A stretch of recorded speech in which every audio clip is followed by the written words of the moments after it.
we are evacuated for any reason, we will not re-enter the building until we are given the all clear by staff. And I know the answer is yes. Ms. Osmond, is there anything to add to the agenda? Yes, administration is requesting an addition. This would be your microphone.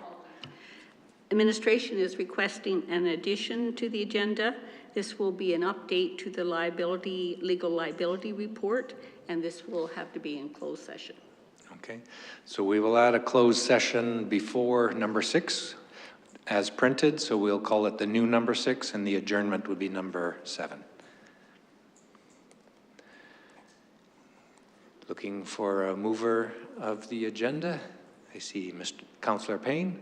Thank you. All those in favor, and watching for hands online, I'll pause every time. I don't, thank you, Megan. Mayor Hansen, I should say, be a little more formal. So I declare that carried unanimously. So moving on to I'll just mention one other note of information. Councillor Payne will be with us for the first 45 minutes, and he has a requirement with work that he'll be attending thereafter. All right, our discussion items. The first one is the golf cart pilot project, and we have a report from staff, and Mr. Lepsak, if you take it away from here, and we'll jump in with questions as appropriate, and I'll let you lead it. Thank you, Council. So as you can see here, we were requested to requested through a notice of motion to bring back a golf cart information report regarding the provincial pilot project. So what most of this report is based on is that exact provincial pilot project, which they've laid out the minimum regulations. And then as you can see through the report and through my presentation here in a second, that we have added a couple of them that we believe would be a better fit for our municipality, as opposed to just following the provincial regulations. So we've beefed them up a little bit. I will just start to roll through.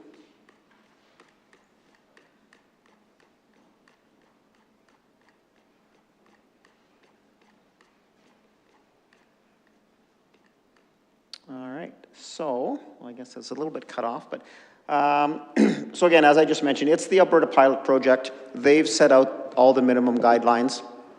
Obviously, those minimum guidelines we cannot change. We have beefed up a couple of them ourselves. So here, minimum requirements and limitations. As you can see, it says here, operators must be 14 years of age or older. That's the provincial guideline. We recommend that this would be 16 years of age or older with a valid Class 1 to Class 5 operator's license. So very similar to what we did with the OHV bylaw. We don't believe anybody 14 years of age with a learner's permit should be driving on our busy streets. We believe that it should be up to 16. Again, some of the other ones here are all pretty much standard from the provincial bylaw. As you can see here, maximum speed limit is 50 kilometers or less is a provincial regulation, so that would mean 60th Street is not allowed under the provincial regulations. As well, any highway, so Highway 20 that runs through town would not be eligible either throughout this bylaw. So those would be the only two in town that would be exempt as per the provincial regulations.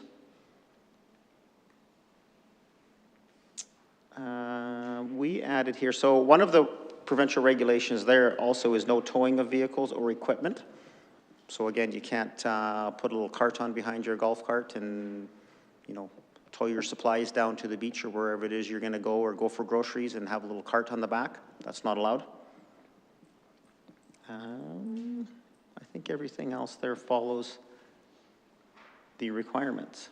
I think what I would basically, one of the main things that I would like to point out here, there it is right there, is under the provincial regulations, and again, this is non-negotiable, is that commercial vehicles, i.e. golf carts that are not private passenger vehicles under the Traffic Safety Act, aren't eligible for use under this pilot project. So again, I know we had some information or some inquiries from a couple of businesses down on the lakefront to move people around, you know, from a hotel to a restaurant to the beach, those kinds of things. That would not be allowed under this program. It's only for private use only. And the way the Traffic Safety Act there would be is that it would have to be registered under a private person and driven by that same private person. It's not allowed to be out for, you know, any kind of public use at all. So with that, I think that's probably the main things that I wanted to touch on right there. We believe in speaking with the province that we could get this up and running by the summertime, if we so wish. There's a little bit of a lengthy but not detailed application process that we have to go through. And then they've indicated through the website that they could turn this around in 30 days. So that would be our challenge to get it out before the summertime, would be getting the application and getting it turned around within 30 days. So again, I believe just opening it up for council's questions or conversation now. All right.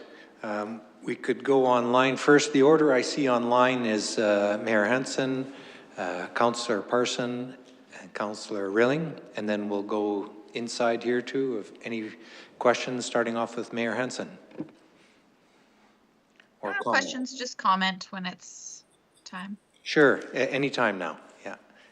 I guess my hope for this program really was that being the option for a business, I personally don't have an interest in this for personal use. I think the logistics of this in an already very busy downtown during those months isn't something I'm interested in. And I had so many other considerations if there is the willingness of council to go forward around, are they, I guess, do they have license plates on them so that they can fall under the paid parking restrictions? Where do they park once they get there, and all of these other things? I've got quite a list, but I guess my first interest is I'm not interested for personal use. So I don't want to go to stage 2 if we're not even talking about that. Okay. Maybe as people are chatting about it, we can throw in that perspective as well with each councillor. So, Councillor Parsons. Very, very similar. It was interesting when a business was going to regulate it, and it was going to be, you know, I mean, it was going to be something that was kind of an attraction to a business. I understand it, but I just think we're a little too big to do it privately. This is more for a small town and small town rooting around, you know, going from A to B without any real problem with traffic. Thank you. Councillor Rilling? I was so disappointed to hear that it wasn't for commercial at all, because of course that's why I brought it up, because I was approached by a business here in town, and it was definitely for them that I brought it up. But my only disappointment is that I know I brought this up in November hoping it would come in January, and so it just feels like it's been left too long, and now I have to go back to this business and say it's a no-go. But I wish that I had seen this earlier so that it was less prep and less working on it for them. But there's nothing anybody can do. It's a provincial, it's stated provincially. So that was my only feeling about it, is that, and I really am not interested in it being just for anybody in the household, like household use, because we have way too busy of streets, and especially down on Lakeshore with the golf course down there. I could see it just being mayhem. And like Mayor Hansen said, even just the whole parking, does this include parking? Is that, do they have to be licensed? Is there a cost? And therefore it's more work and more responsibility on our staff. Thanks, Councillor Rilling. Go ahead. Okay. Councillor Dakin, sorry. I'm open to this. Of those who I've talked to and brought this up people are excited about it, and thank you for doing all the work to bring it to council. I appreciated seeing in the report that we would need to register it, that you would need to be 16, that you would need to make sure that it's street safe. I don't see this as something that people would use to just go down to downtown. I actually see it as being able to go golfing. One of my favorite things about living in Willow Springs was that we were able to, and maybe I wasn't allowed to, I'm sorry, but everyone in our neighborhood got on the path and went to the golf course, and it was honestly a huge selling feature for being in Willow Springs. People enjoyed that, and I'm sorry if I'm getting Willow Springs in trouble right now. But it was good. Things that I am concerned about, I would be concerned about the artery roads. I would be concerned about Lakeshore Drive. But to have an economical way of getting around town that's a little fun and adds to the spirit of the community that I have talked to people and they were excited about, I am for trying it. Thank you, Councillor Dagan. Councillor Payne? I'm neither here nor there on this. Like if it's something that is brought forth and people support, then I'm okay. But this doesn't interest any, like I've not had a single conversation with a single person about this. And it's one of those things that when I look at this, I see all the problems that could come. I don't see all the benefits because I don't think this is one of those things where, it's not like we're in St. George, Utah, where everything is, in this space. This is not what we do. Like on the south side of the tracks, this is irrelevant. On the north side of the tracks, going back and forth to the golf course maybe, and if it's not something a business can tap into, to me it doesn't really serve a purpose in that. So I don't really have an opinion one way or the other on this.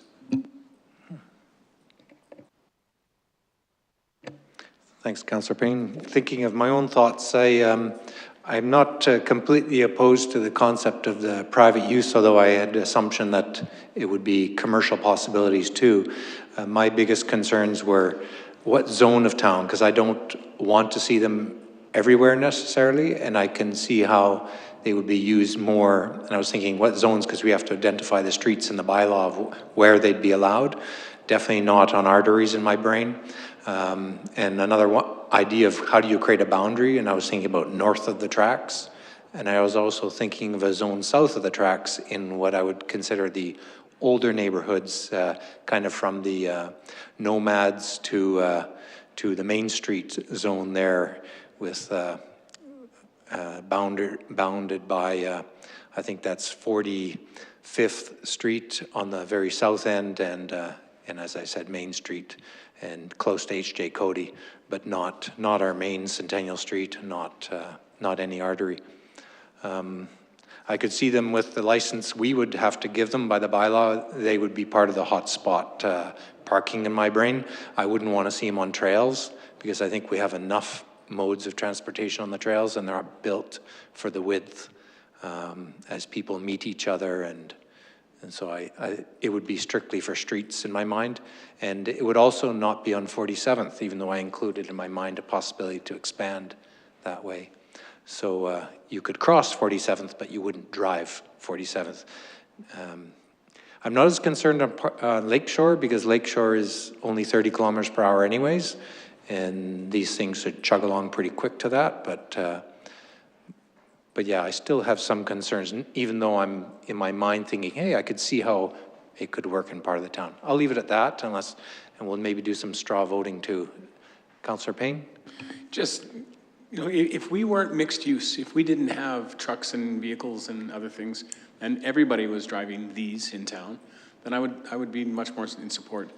But just having my experience of driving a Razor during the parades back to drop-off locations, with those always had a governor on them, so you couldn't go very fast. It's not safe when you have an F-350 driving behind you. It's not safe when you're going onto roads like 47th or onto 50th Street and you have a lot of mixed traffic. I just don't think it's something that, I don't think it's the level of safety is where I'd be comfortable. Okay, any other comments online? And I was thinking also of the people when I bike through Willow Springs past the golf course, I'm often passing a golf cart as well. Sometimes they're on the sidewalk, sometimes they're in the shoulder. I've never seen them in the middle of the road, though, so that's a good thing. Don't pass that on to bylaw. Any extra comment online? I don't see any hands going up. I think I know the consensus here. Could we take a straw poll, thumbs up, thumbs down, to go further with the development of a bylaw? Thumbs up or thumbs down? Okay, I'm seeing down as the predominant vote, so we'll carry on with the next item. Thank you, Mr. Lebsack. Anything else to add from administration? No, thank you very much. That's everything. Okay. Our next one is the snow removal reserve, and that's on page 25 of our package. Mr. Moore will be taking the lead on this report, and I'll just turn it over to you, Mr. Moore. Thank you, Mr. Chair.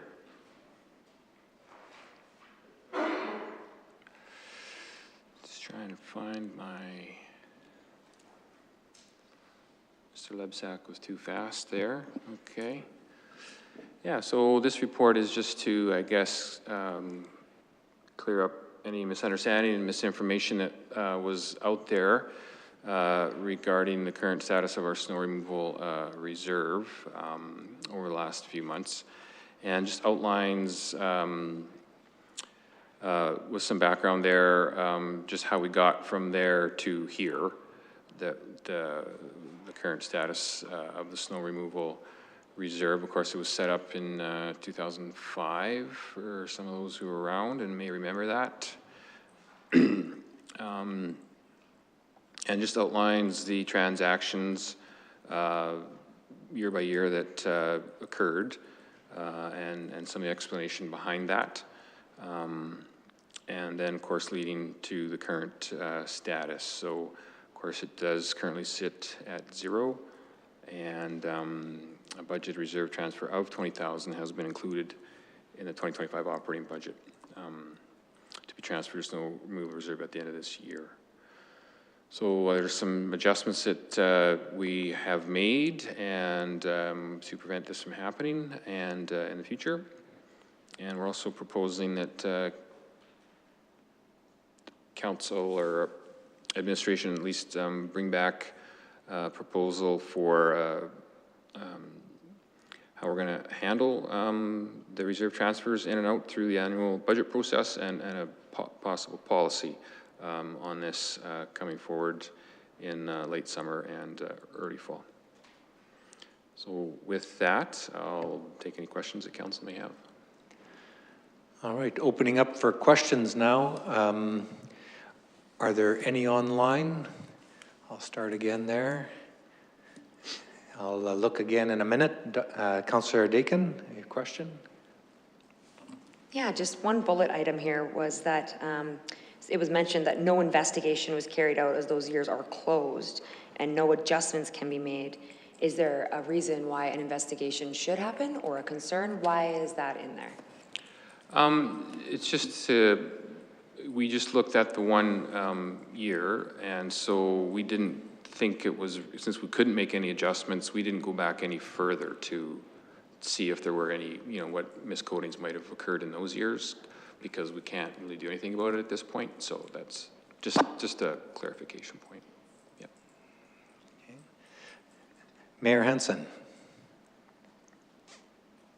I guess my question is, how do we as council, or what's the best practice to keep informed about our reserve levels so that we're aware when things like this are happening? I have to admit, I was really taken by surprise of some of this information, and it does make me think, how do I just become more regularly informed on our financial status? Are reserve levels something that could be added in as a corporate service quarterly report for something that's reviewed by that committee, and then all of council sees it as if there's questions throughout the time, or what is, and it sounds like there's something proposed to be put in place here, and I think that's a great idea, but how can we look at this more than once a year and just raise the flag if something is of concern to us so that we're not caught off guard? Yeah, that's a good question. I think one possible way to do it is through the budget process and be more transparent and spend more time on reserves and what's going in and out. We've maybe gotten away from that a little bit the last couple of years, but we could certainly spend more time on that. You know, we could do it at year end as well, I suppose, when we have the audited financial statements presented or the unaudited reports that are prepared by us internally. We could go over the reserve balances at that time as well, if council so wishes.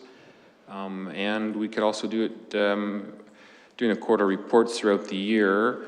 The only caveat on that I would put is that we don't really do any transfers throughout the year. It's all done usually at year end. So we would, you know, we could certainly, the information we would give council during the year end process or audit process would be static really for the rest of the year. So, but certainly if that's something council wishes to see, we could do that. I hope that answers your question, Mayor Hansen. Okay, I have a secondary one, but. Go ahead, Mayor Hansen. I guess the secondary portion of that question is, so we used to receive regular reporting on this through the budget process. That stopped a number of years ago. And I'm not sure a single one of us on council ever, never noticed it stopped, but it really, I guess that is what it is. The reporting had changed and we didn't even know what we were missing. So how do we as councillors be better prepared to have, is there like a checklist of things that we should be asking so that those kinds of things can't fall off? A year between when we look at things, I'll be honest, it's really hard to remember all of the details that were up on the screen 12 months prior to know if a bit of information is missing. So I guess I'm just looking for that assurance of how do we prevent that from dropping off again and having the next council who isn't here for this conversation, or 2 years down the line when maybe there's some similar personalities, but we just don't remember year to year, to make sure that that bit of information doesn't fall off. I'll let Ms. Osmond jump in with information. I believe that for council, a policy is your best protection. If there is a policy that defines very clearly what the reporting obligations are to council on reserves or any other financial matter, then it will happen. It will have to happen. And the policy can only be changed. It would be a council policy. It could only be changed by motion of council. So in my mind, at having a policy that spells out all the specific things that are mentioned here, like the parameters and how money moves in and out of reserves, I think it will be very clear to council what is going to happen and how it's going to happen, and also very clear to staff. Basically, it's there for everyone. And you know, there should not be an interpretation. If the policy is properly written, and it will be, I'm sure, then it should be very clear to everybody how it happens. Okay. I see the thumbs up from Mayor Hansen as well. And I noticed in the report that it's administration expects September, October, this could come forward potentially. So that's kind of nice for us as a council dealing with this reserve issue and feeling the tensions of reserves that are in more stress than previously. You know, that we are kind of putting finality on it and setting it up in a good way for the next council. So I kind of like that sentiment myself. I have a question so that it will help me when we get to that idea of policies coming forward. The term cost center, I am assuming is to do with our accounting management system. Am I understanding right, a cost center would be a group of departments? What does that term officially refer to? Yeah, so cost center is a part of our accounting software program where we keep track of various costs, revenue, and expenses related to a certain function or department. So, you know, for example, RCT has multiple cost centers regarding tourism, the facility, Yeah. so some departments or divisions have more cost centers than others. Some may only have a couple. Say corporate services, we've got, 3 cost centers, whereas RCT might have 15 or more. Okay. And just to follow up then, so currently, as the departments reach their year end, they can adjust monies in their cost centers. Can it go across cost centers or in their department, or is it just from one part of the cost center to another? Like, is a reserve part of, let's say the snow reserve money, is that part of the public works cost center and they could move the snow removal money to other things that are under stress in their department?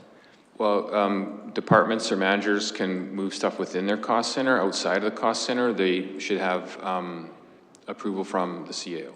And so we have a budget adjustment policy that would oversee that. Okay, thank you. That helps. And then that way I have my brain prepared for policies in the fall to say, how does that work currently and what is the change? Any other questions around the table or online? Ms. Osmond? I just wanted to be clear that that doesn't include monies related to reserves. So that money should not be moving in and out of reserves without a motion at council. Based on, that's not the CAO's authority? Yes. Okay. I think part of what happened here, and Mr. Moore could correct me, is that there was some of this in the context of the budget presentation, but then I think there's so much data in the budget that unless it's specifically brought to council attention, that's probably not a sufficient way to deal with it. So that's what the policy will address. Okay, good. And Mr. Moore? Well, yeah, we just clarify that. It's a good point. So Ms. Osmond made there is, so reserve transfers are only approved through the budget process during that time of year, and then via council motion otherwise the rest of the year. So other than that, administration does not move money in and out of reserves throughout the year.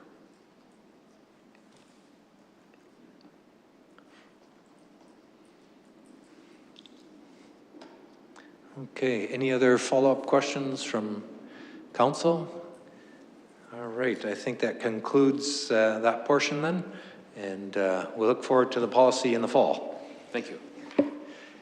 Next item is our update report, Water Conservation and Demand Measures Policy, E003018. And that is found on pages 32 to 40.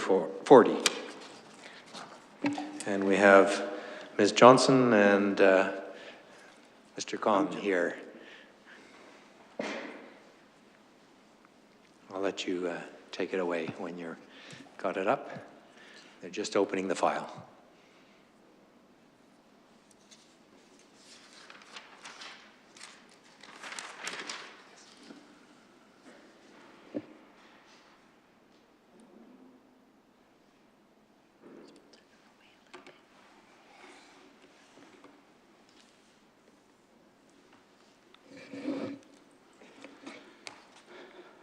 Good evening, Mayor and Council. So today, before Monique jump into this water conservation policy, I will like to give some details of our water systems and some graphs to explain what happened next year and what is our plan.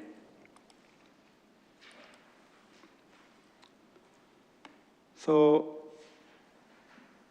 the figure on the left side shows the entire system of the water. The dark black line shows the ground elevation. To the left, there is a north reservoir, which is connected by several supply mains to the lower zone. And to the right, this is the north reservoir.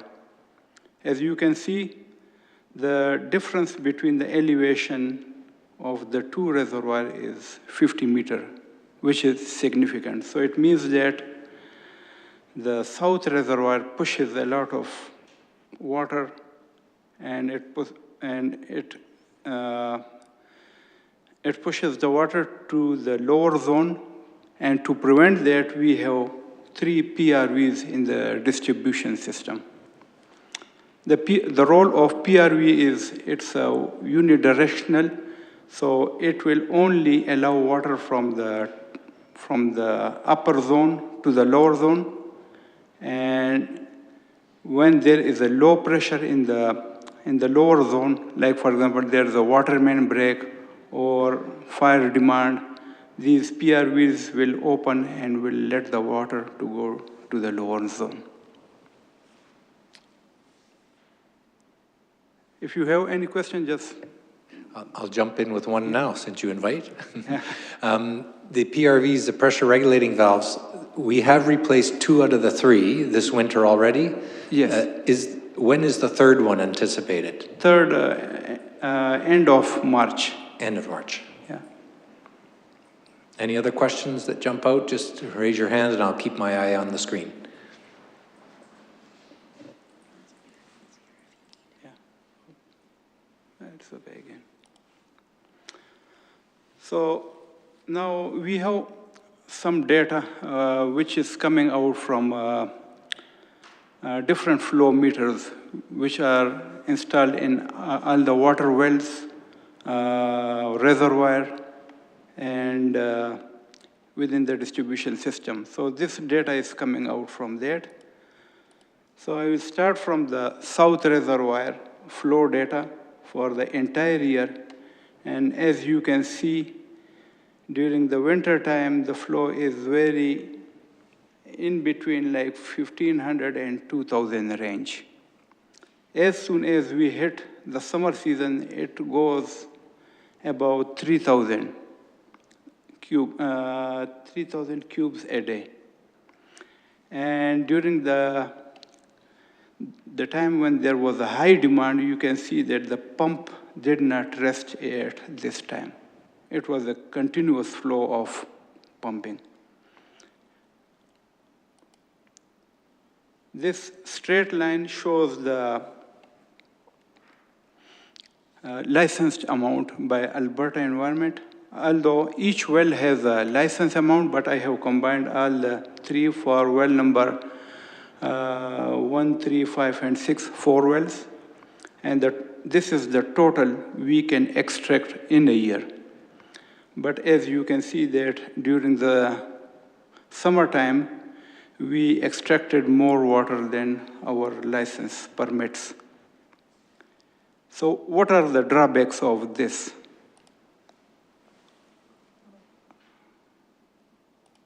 So you can see this is the well, and the normal operating elevation is this range. When we are dragging water from the aquifer, it is from the above the aquifer, not below. So in this situation, the water, since there is a limited water, the water table drops down and the velocity increases in the aquifer, and it can dislodge the particles within the aquifer and can permanently damage this well. So that's why we were very concerned at that time. And the analogy of this is very simple, like you take a tank, you have 2 openings, water coming from the upper is with low speed and the lower is with the high speed. Now, this is interesting because this line shows the water coming out from the north reservoir. It is pretty consistent. No matter what, winter, summer, it doesn't change. And the license amount for the north reservoir wells, which are 10, 11, and 12, is this much. So we are nowhere near acquiring water from the north reservoir. And this is the total demand. If you add both north and south, this is the total, and this line shows the total licensed capacity for all the wells. I have done some correlation between the total demand and the south reservoir. They are 95% correlated. Like when the demand increases, it doesn't take any water from the north reservoir, rather it takes water from the south reservoir. As demand increases or decreases, so all the compensation is through the south reservoir. And the north reservoir doesn't change. So this tells us there is something wrong with the system. And there can be few things, like one, PRU is networking. We are pumping water through this crossover pump into the south reservoir, but it's coming back through the PRVs. That was one immediate thing that struck our mind. The second can be like a direct connection, other than PRVs. Once we fix all the PRVs, we should not see any of this situation. Like the correlation for both north and south reservoir should be equivalent to the total demand. But if we still see the same situation, it means that there is a direct connection exists between the upper zone and lower zone. So we will know once we fix the third PRV, we will know. And this is just the graph for the north reservoir.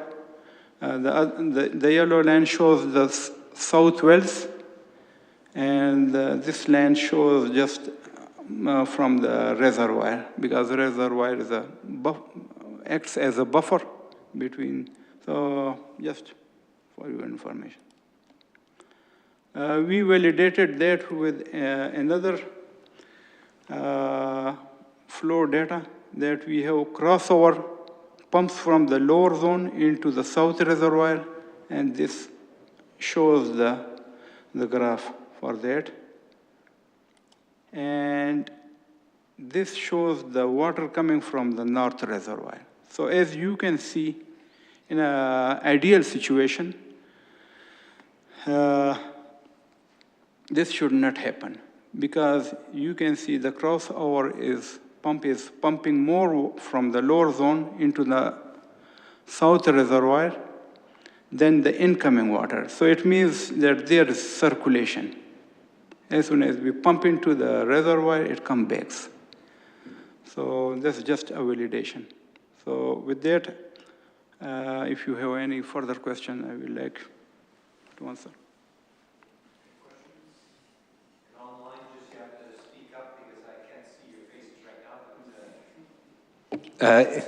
If any questions online, if you just speak up, because I can't see any visuals right now, but I'll add one question.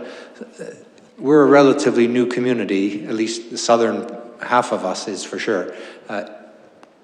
There is definitely no other connections between the north and the upper and the lower, I'll call it, that we have anywhere in any neighborhoods. I know old cities, they don't even have maps of their water systems, right? You know, it's quite shocking, but that's the truth. We're fairly new, so I'm just go with the assumption that there is no other connections between the top and bottom zones. Yes, there were few, and we have closed that connections. Okay. One was, can you? Yeah, there is one near 48th Avenue, near Old Boomer. And there's another one near the Tim Hortons. And what our intent is after the PRVs are fixed, as Amjad alluded to, if we're still seeing that same type of trending, it tells us that there's another crossover valve that hasn't been identified as such. So our intent is to utilize water modeling software that we have. Well, we don't have, that we would run through with our engineering company, ISL. And in that moment, we'd be able to identify flow patterns and any potential cross-connect or crossover valve systems. But as we believe right now, all the ones that have been identified in our GIS are closed. So we should see with that third PRV, once those parts arrive, we should see some of those changes in that data correlation that Amjad's put together for us. Yeah. very interesting for a math guy like me. Any questions online? Just jump up and state, otherwise I'll ask them to carry on. And yeah, let's just carry on then. Okay, sounds good.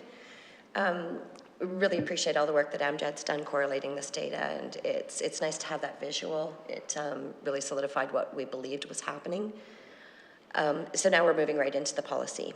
So I wanted to start with that this policy is an internal guideline, and it aims to direct town departments and not the public. The policy was developed in response to behaviors of the Sylvan Lake water system and Alberta conditions. Its purpose is to guide the town departments' water use during times of increased demand and decreased supply. It's designed from input from the big water using departments, our data collection, our expertise of our operators, and also a professional hydrologist. As a quick refresher, the policy follows a three-staged approach. Stage 1 is the water conservation, and that runs from April 1st to October 31st. And this serves as an awareness period, an opportunity for our departments to get creative with it and voluntarily reduce their water usage. Our stage 2, which is the actual water restriction, and that's activated when the reservoir or the aquifer levels are showing that they dropped below levels that are preset thresholds. And then, of course, stage 3, the water ban, which is used in extreme cases of caution when we're critically low in either the reservoir or the aquifers. So, and as you know, in 2024, we did reach the stage 2 for 2 weeks in July due to consecutive days of low conditions in most of our south system wells. The good news was that compliance with the town departments and the public was swift and it was strong. And once the demand was reduced, the aquifer system did get a chance to recover. So while the policy is effective in protecting the drinking water system and the available fire protection, we have identified there's some things that we can do to help strengthen our water conservation efforts here in Sylvan Lake. One of them that I'm really proud of, one of the ways that we're strengthening the public education is through educational brochures. And one that we have left for you guys today, which was developed by our very own communications Crystal, and it is a fantastic tool. And what she's done is put together the Your Drinking Water, the journey the water takes to your tap.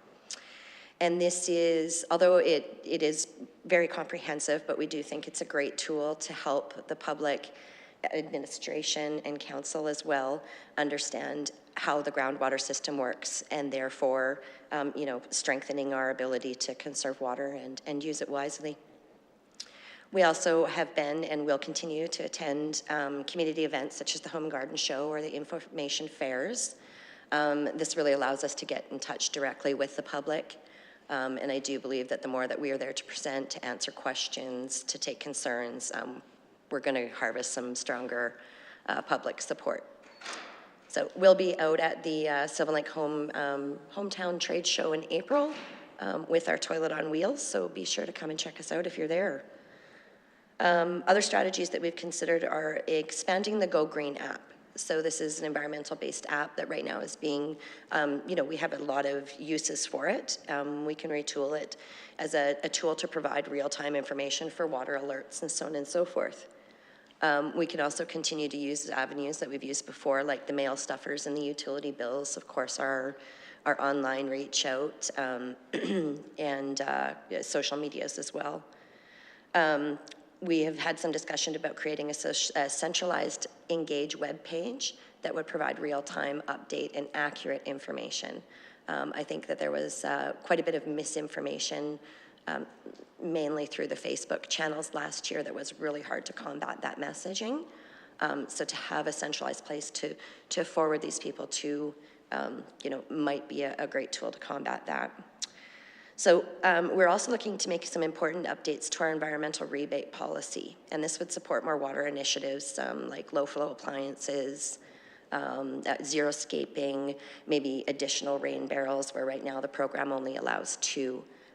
In my opinion, if a resident wants 20 of them, let's get them 20 of them, within budget. So again, these are things that would help our water saving situations. The most meaningful water conservation tool is enhancing the infrastructure. And as you know, those things come at a cost.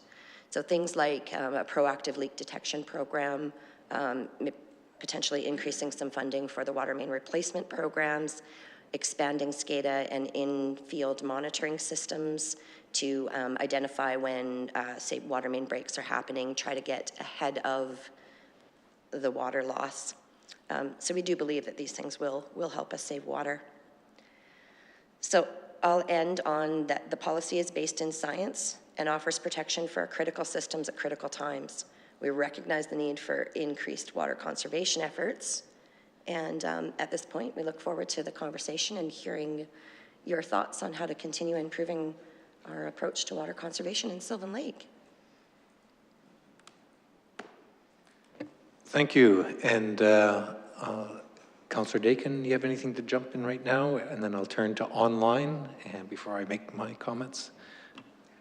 No, I have nothing to add. I just think this presentation is fantastic, and I appreciate all the water conversation. I am excited to see what happens after we replace that valve in the end of March here. Yeah. I can say also that water was spoken multiple times in the budget conversations with the public. So it's definitely in people's mind. They're raising it with regards to several issues: general conservation, growth of our community, where does water come from? So there's lots of appetite to receive information right now. So this is a prime time now that we've had, call it a bit of a crisis.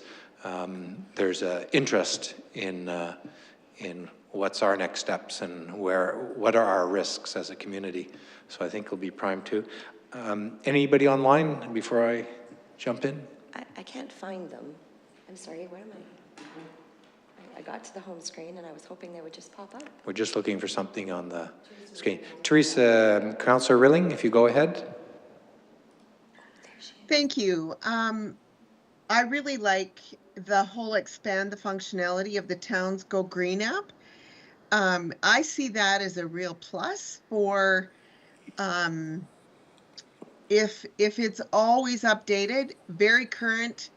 It's essential that, you know, and I don't know if it's possible because I'm not really great with technology, but even to have, if they have that app, to have an alert on their phone that would come up to check that app, or, you know, to be a link to find out exactly what's going on. I don't know if that's possible.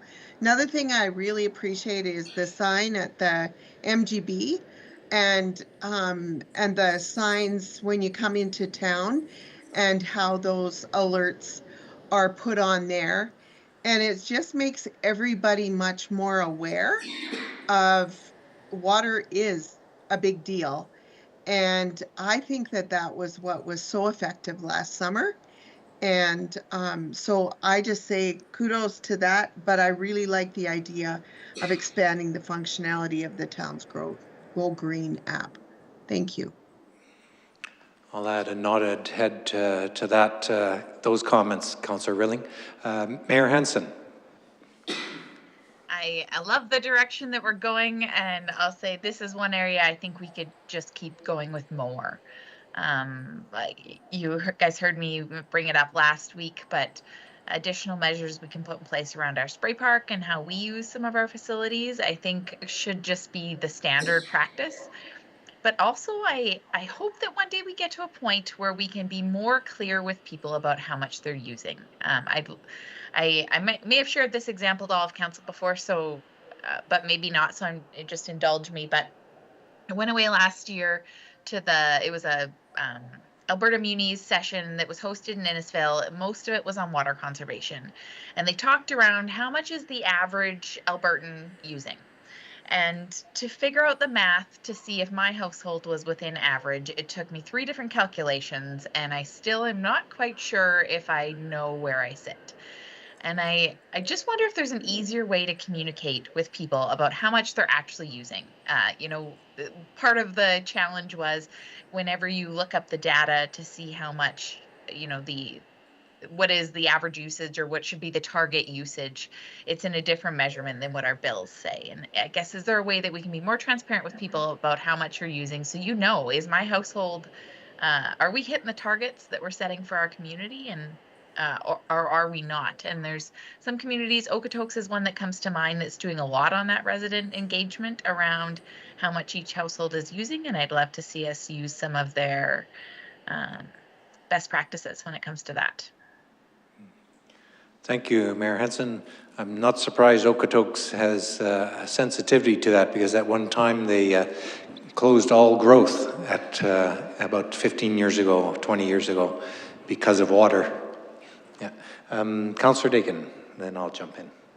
Thank you very much. I just wanted to bring up something that we all heard about recently that other municipalities use, and it was a mass notification system. I understand that we do have an app, but it is a non-emergency way of communicating that I was fascinated by some of the people who spoke with us about this. I can't say what I want to say, obviously. You know what I mean? Mm-hmm. But I was just wondering if that's something that our community could look at for sharing this information, not just on the signs, but it's a mass notification system for non-emergency alerts, like Calm Alert is a company that does it. I was just quickly looking up somebody that does that. But yeah, just to get the messaging out better than just having the app, even though the app is great, and thank you for it.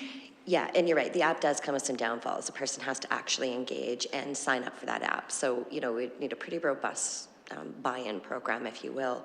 And the mass notifications, I could see so many good uses for that. For example, although water main breaks are an emergency, they're not an Alberta emergency response technique there. So, we'll definitely take that back with us. And I'm sorry, you called it Calm Alert?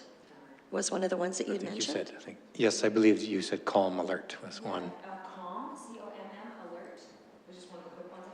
Okay. Here.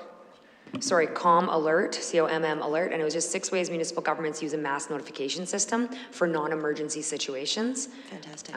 Yeah. Great. And if you don't mind, I'd like to just address back to Mayor Hansen with the water usage, the averages, our targets, and things like that.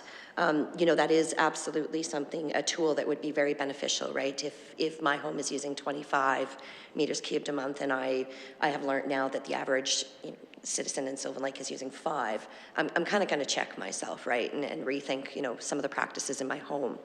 One of the things that we are really fortunate to have here in Sylvan Lake with the meter replacement program is the addition of smart meters. So, and this particular piece of equipment, it can identify high usages. So if you happen to have a leaking toilet, it will notify the billing department, who will put that notification on your bill. We've even done actual phone calls, reach outs, and things like that. It can identify reverse flow, a number of things that the technology is absolutely beautiful. And, there is an opportunity there for a resident to call and ask for a readout of data. And that particular data, a water audit is what it is dubbed, will give you an actual hour by hour, minute by minute printout of a 24-hour period, a 48-hour period, whatever increment you're looking for. So that is something that I think is common knowledge to the operations team, and maybe presenting that to the public may be a tool that somebody would benefit from. I'll throw another thought too. I like the idea of using the app and expanding its information for all of us. One thought I had is even watering days could be on the app, just making us aware that, you can water today or not. And for some people, it's not part of their life. They live in an apartment.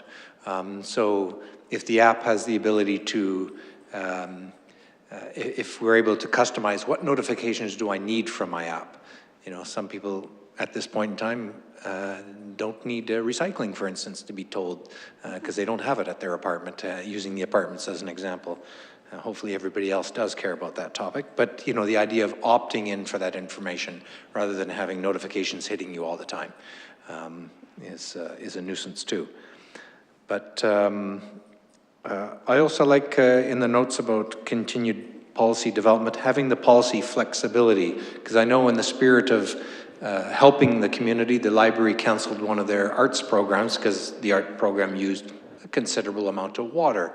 However, it wasn't a running hose. It wasn't, and in my feeling, even though I'm a real advocate for you know, the old let it yellow concept last summer,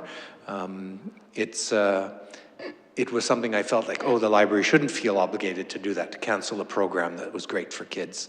Yes, it used several gallons of water, but it was just several gallons of water. And so those are value judgments too, but we do need to have some flexibility even in a crisis. So that's a thought I had. Just to clarify, because it is a very public use of water, when we are under restrictions, people can feel very tense about what the government is making them do. The spray park, is it recycling its water, or do we reuse the water for irrigation use? Does it drain, does its stormwater just simply drain to the retaining ponds there? Yes, that's correct. So it is in a recycle facility, and it does utilize our potable water source.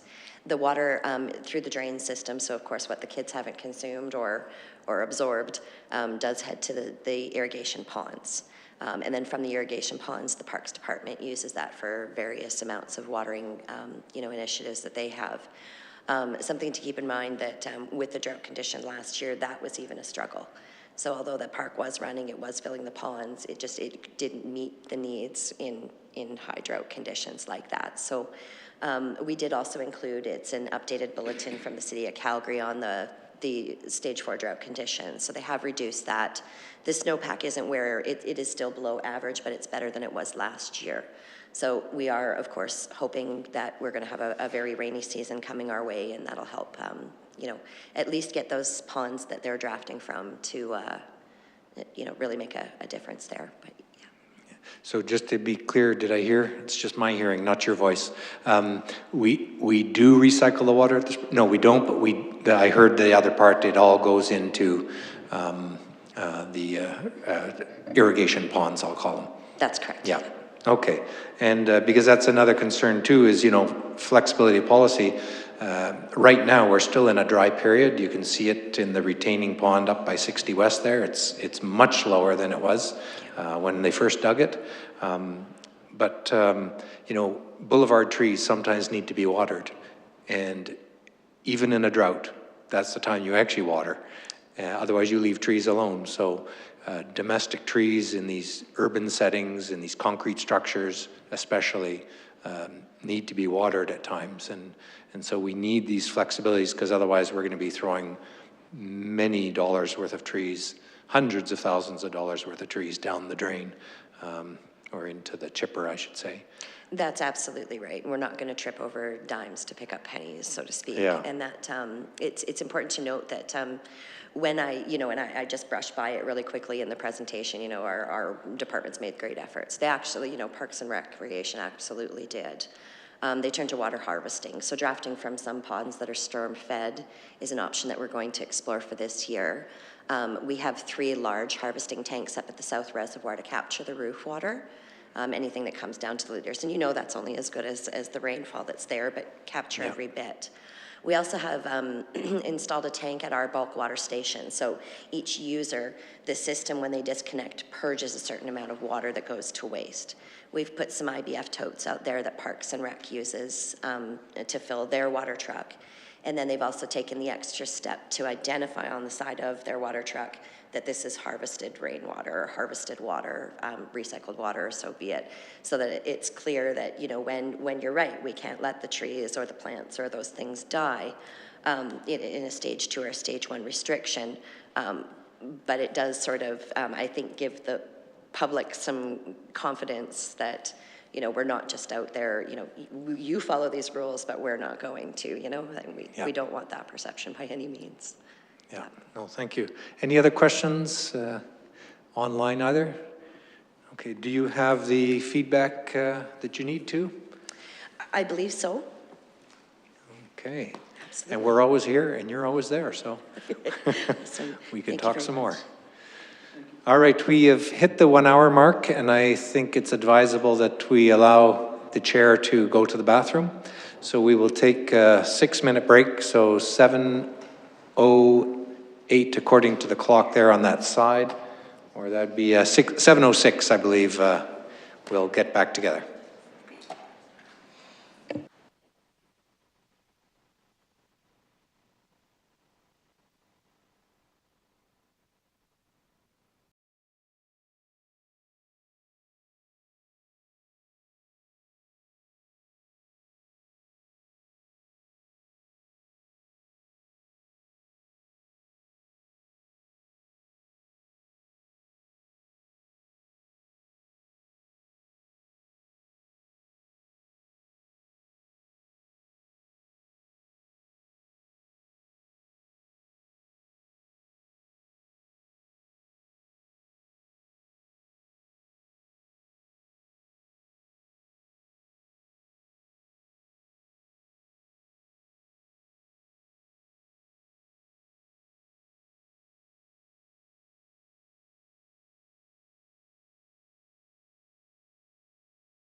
All right, we back in action again.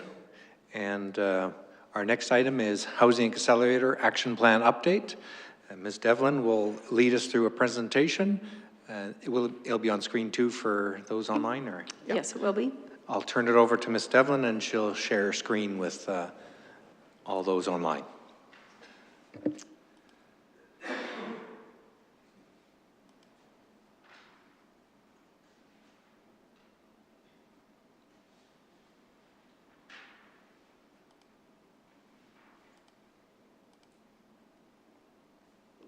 Can council see that virtually?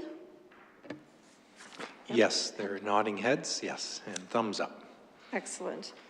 Thank you. Good evening, council. I'll start by saying Ms. Lemanis was supposed to be here tonight to give her presentation. However, she got caught up at the vet with her pet this evening. So you get me instead. So I hope I will convey all the information as well as she would have this evening.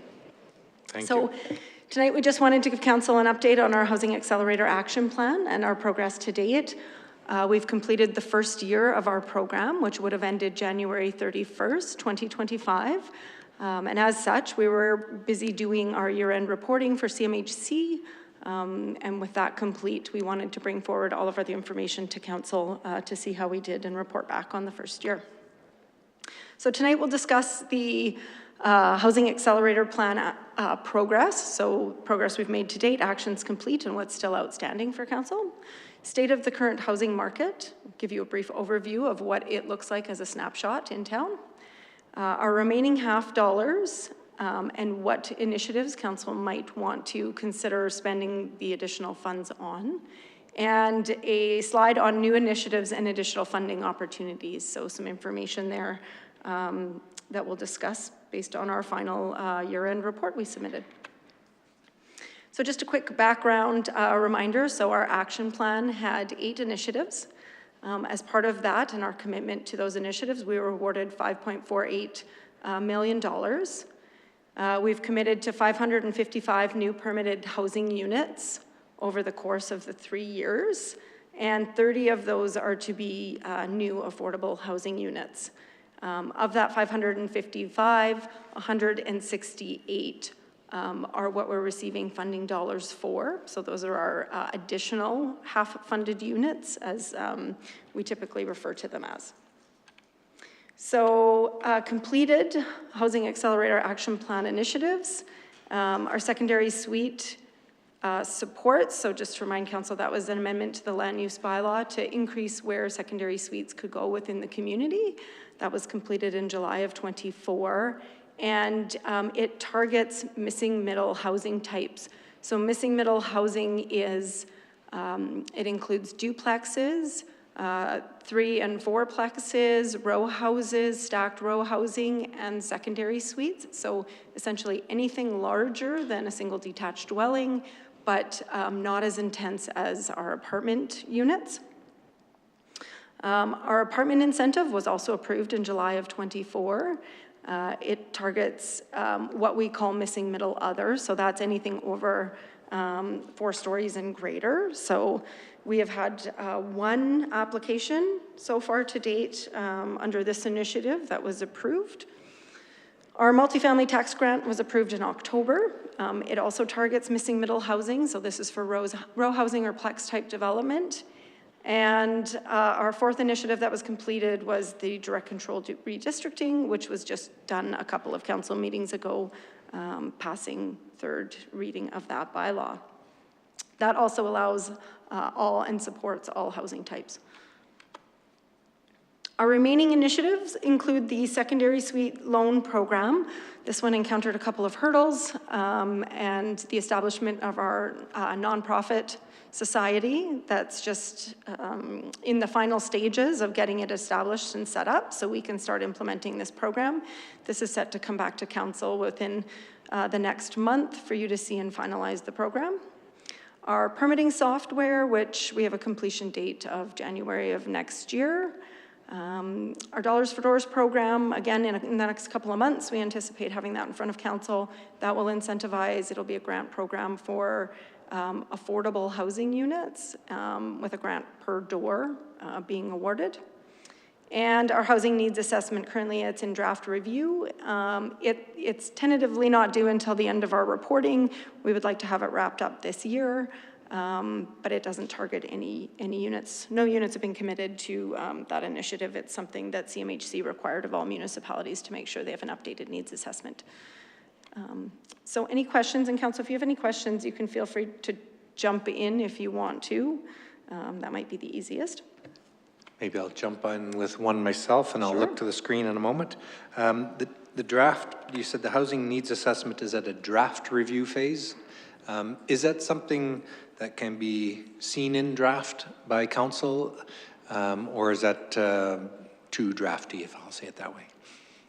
It probably could be shared with council in a draft format. I know there was a few back and forth changes that Trina was working on with the group that was doing it for us, but I don't see a reason why it couldn't come back to council in a draft format. I can speak to her about the timeline that she was thinking it was going to come back. I suspect it's likely within the next 2 months that it would be coming to council anyway. Oh, good. Okay. Yeah, much sooner than the end of the year, but we don't have an urgent time frame that it has to be completed by, but I know she's working to get it done as quickly as possible.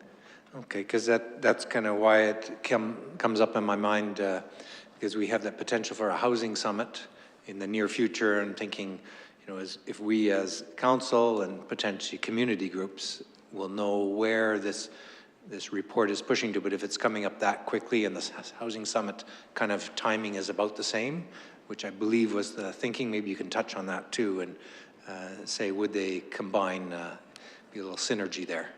And that was part of the goal, was to see if we could get some usable information out of it, at least even if it wasn't draft stage, that we could then use as a basis for some of that conversation at the Housing Summit, so that we had a clear need and could highlight the gaps that report was showing us.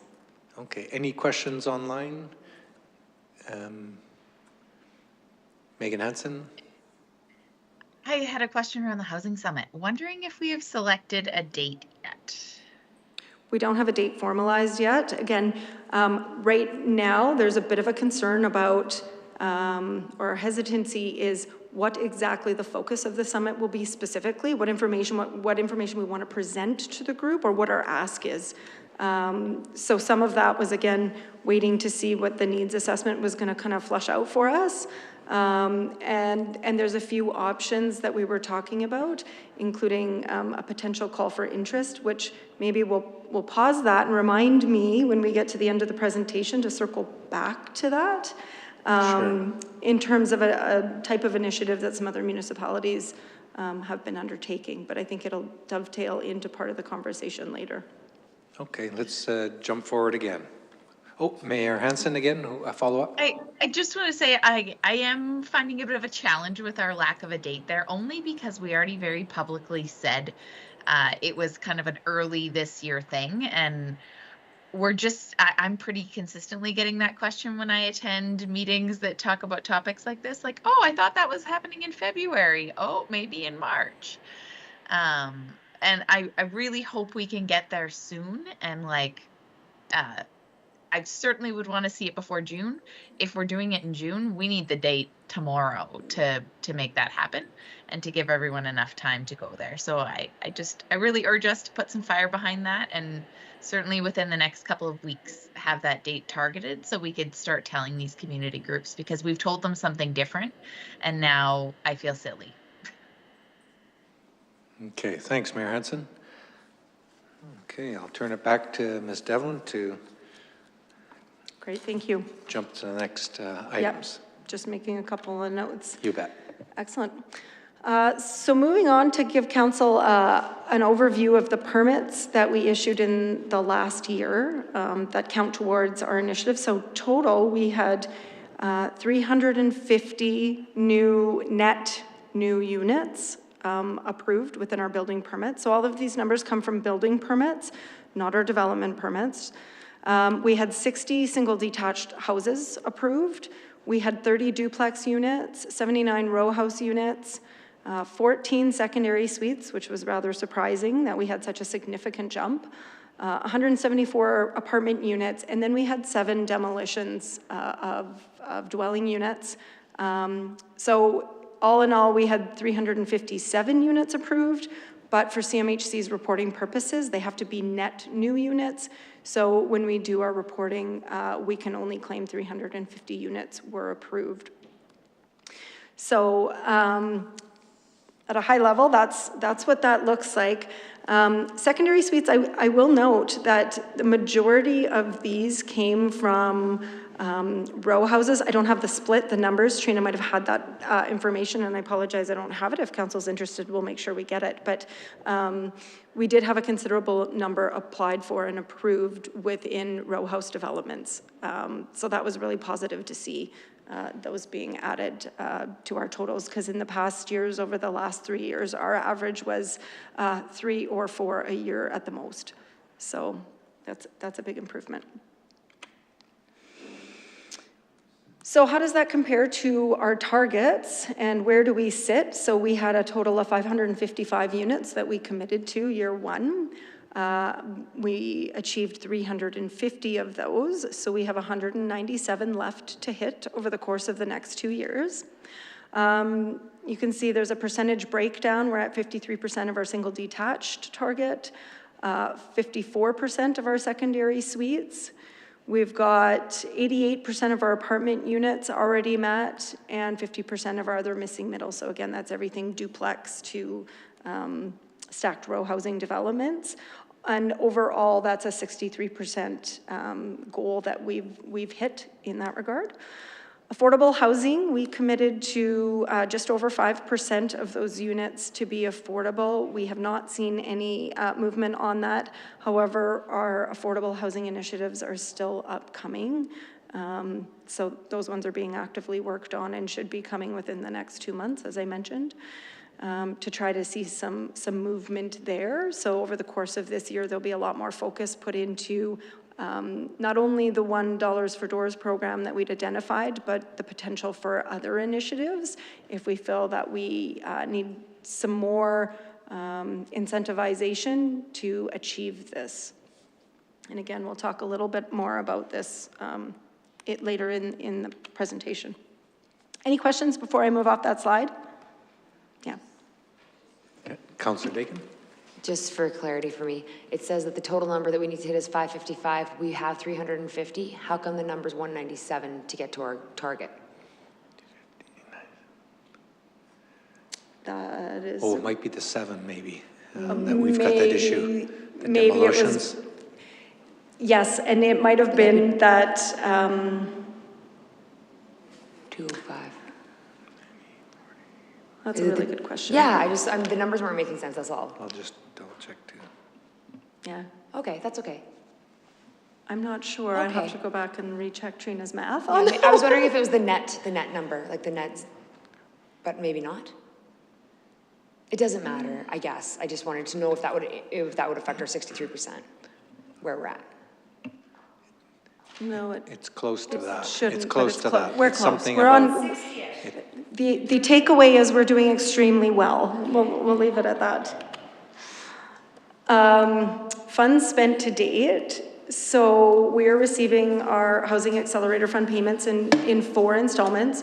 So we received the first one of 1.37 million last February. Our next one we should be receiving before April 1st of this year. So again, completing our annual reporting is a requirement before they will release any of the future funding. So in this case, our second advancement. Again, next year we'll be required to do a second-year report and then a third-year report following that, and those payments are released once those reports are submitted, and they can see how on pace we are to meet our targets and how we're doing. If in the end, at the end of the third year, if we are not in a position where we're looking like we're going to achieve our targets, funding may be adjusted if we don't think we can make them for whatever reason. At this point, we have no reason to believe we can't meet those targets and feel fairly comfortable that we're going to exceed those, again, barring no major economic challenges, we'll put it that way. $50 spent to date. So program development and administration. So this is all of the costs that it took for legal fees, the open house fees, staff costing. $121,000 was what we spent, just over $121,000.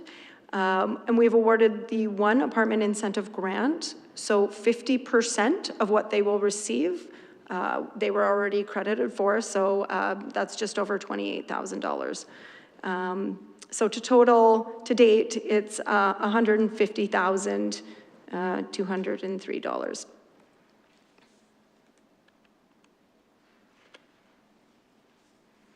Moving on to give you a little bit of an overview of the state of the current housing market. So we'll touch a little bit on rentals and some information around vacancy rate, costs, and our renter numbers, and then home ownership.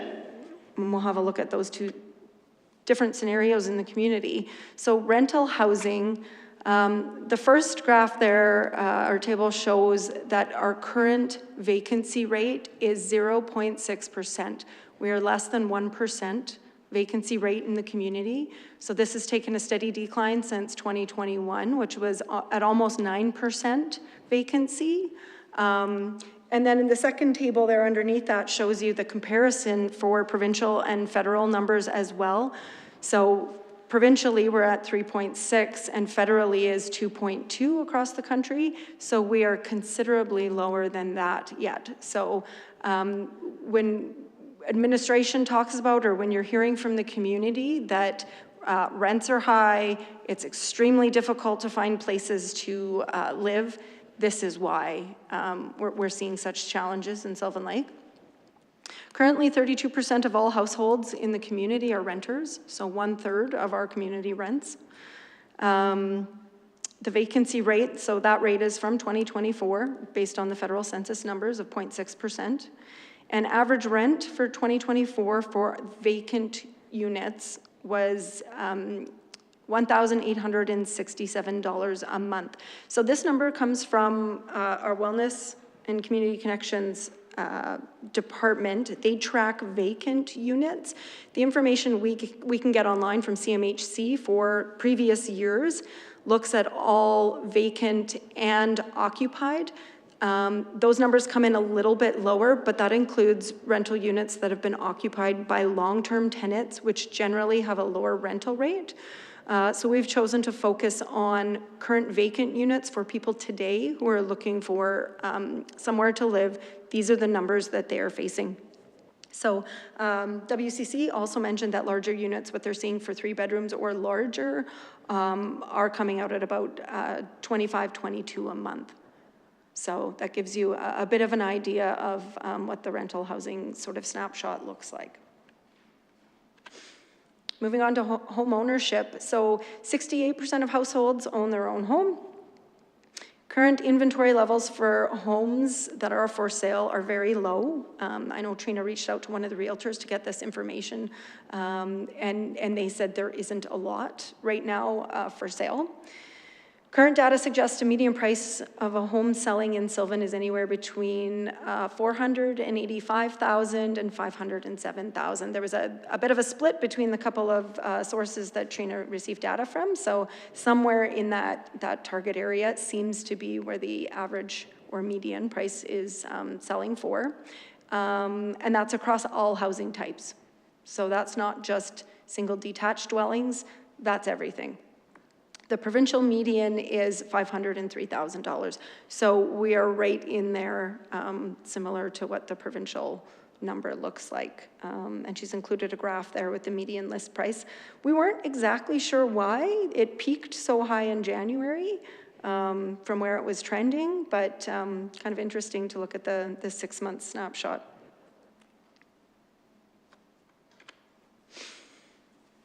Any questions before we move away from the housing data?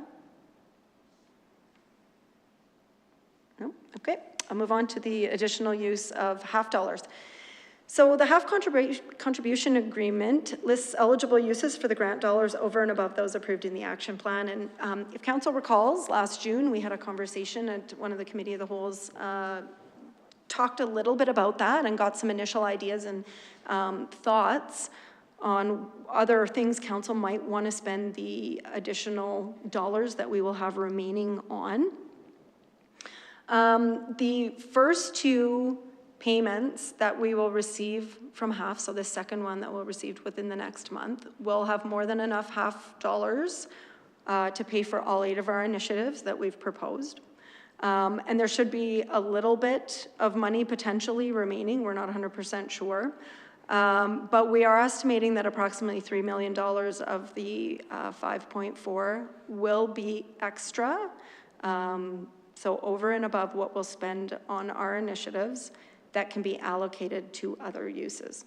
So 3 million is what sort of we feel comfortable at this point. It may be a little bit higher than that. We're hoping it might be a little higher than that. But again, I kind of want to stress that depending on what happens, we have been warned that this program could get cut if there's government changes. So we're treading cautiously with that in mind. So looking at other initiatives that can be utilized for spending under this program. So the first set of spending or capital projects, capital expenditures that could be considered include those used for affordable housing or to incentivize affordable housing. So the construction of affordable housing or the repair modernization of affordable housing or land or building acquisition for affordable housing. So they kind of break it up specifically, those that can apply to affordable housing or other investments in infrastructure that support housing. So that would include capital projects that we would typically see like water or wastewater, solid waste management, public transit, disaster mitigation, community energy systems, brownfield redevelopment, broadband and connectivity, capacity building, site preparation for housing developments, or other investments that includes local roads, sidewalks, lightings, bike lanes, fire halls, and potential green space or landscaping projects. I'll jump in with a question from Mayor Hansen. I had a couple questions on the past portion before we get to other initiatives. Okay. One is around, I share the fear that this funding may not be as around as long as we hoped it would be. And I'm wondering if there's any opportunity to move up the date of the software program.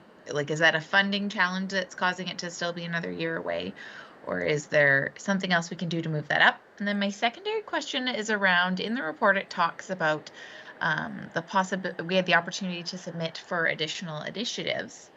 And I'm wondering, as I think it's April 1st that all the Bill 18 initiatives come in play, how does that affect our ability to apply for additional initiatives if we're having to work through another level of government kind of at the same time? Great question. We will talk about other initiatives on the next two slides, but we are fully aware we're not exactly sure how that bill is going to impact that. We do know that likely if we are successful, we will have to notify the province, and in the meantime, we will be reaching out to find out from them what steps will need to be taken if we do happen to be successful in our application for new initiatives. So yes, we are aware that there will be some sort of potential impacts to us. What exactly, we're not sure, or if this is considered an extension of an existing agreement we may have. I'm not fully sure on what the answer to that is yet, but we do have it earmarked to reach out to the province to find out what that looks like as we move forward. Yeah, certainly hope it's part of the extension of the current program. Mm-hmm. Any other questions to jump in at this point? Otherwise, we'll finish off the next slide on other initiatives. Just the software part of my question. Oh, software, yes. Yeah. Yes, sorry, I couldn't recall what the first half of the question was. Thank you for that. So we're starting it sooner. That's just the date we're hoping for it to be live, or a portion of it will be live. So our RFP should be going out right away. And we're anticipated to get started within the next couple of months to fully get it all being built and implemented. So that 2026 date is just the date we're hoping that we will have our portal up and ready to be accepting applications online. Plus, if I recall, the next installment is April 1st. So that money would be there to pay for software initiative. Yes, Yeah. so between the initial payment and the second payment, we have more than enough to cover almost the majority of all of the initiatives already implemented to date. Okay. I will add, though, that as a caution, if anything were to change with the government, or this government was to pause the program or cancel the program, and we were to receive notification that no additional funding would be coming as per our agreement, we'd be coming back to council immediately with that information to determine next steps and pausing potentially any of our programs. And again, that'll depend on what their expectation is for, if they're canceling the funding halfway through, if they're still expecting the targets to be met, or half the targets, or what that looks like. Because again, we've already achieved 50% or more than all of those targets we committed to, with the exception of our affordable housing units. So council could choose to pause or suspend or cancel any of the initiatives we've put in place if they chose to. Yeah. Okay, thank you. Let's go to the next part of the initiatives, and other initiatives, I should say. Sure, so just wrapping up on this still relates to opportunities for spending the money. So the previously discussed ideas with council last year, one, infrastructure projects currently in the capital plan. There is a great number of them that have a high dollar value, that any one of those would almost fit in with the requirements for the HAF funding. You know, new water mains and water supply, sanitary sewer construction projects, any of those would fit in. Road construction projects also fit in with that funding. So there really isn't a shortage of where we could spend it. There were 3 other initiatives, though, that Trina did add to this slide that we had talked about previously with council. One was something to incentivize senior-specific development. A second one was purchasing land so that we could look at a partnership or providing the land to an affordable housing provider. So that would help us achieve our affordable housing units, or it could be just something that council may want to utilize dollars for, to set aside to spend on for future affordable housing. And trail lighting was something that was also talked about through that piece. What I'm going to do is go to the last slide to give council an update on our year-end application, and then if it's okay, we'll circle back to have a conversation around the initiatives, so council can discuss those. This last slide, just we wanted to highlight that in the year-end reporting, there was an opportunity for municipalities who were on track with their initiatives and looking like they were going to exceed their targets to apply for additional funding. CMHC had initially, at the very beginning of the program, made successful candidates aware that there could be an opportunity, if you were on pace to exceed your targets, to apply for additional funding. What they didn't tell us until 8 days before our final report was due was that the only time to apply for those initiatives was going to be in this year 1 report. There would not be another opportunity, and there may not be additional funding, and this round will be highly competitive. So we had 8 days to come up with initiatives that we felt we could achieve, or that we thought we were already going to be looking at doing. And we did apply for 2 additional initiatives. So the first one was amendments to our land use bylaw to reduce parking requirements for apartments and multifamily housing. So we committed to an additional 100 units under this program. And the reason that administration felt this was an achievable target was, one, we have been giving parking relaxations to almost all of the apartments that have been coming in and applying.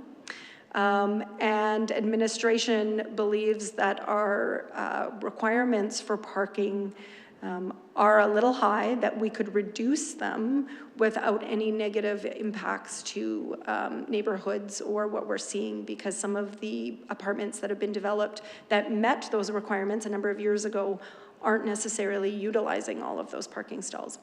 And that's some of the reason why some of the parking relaxations have been given on apartments.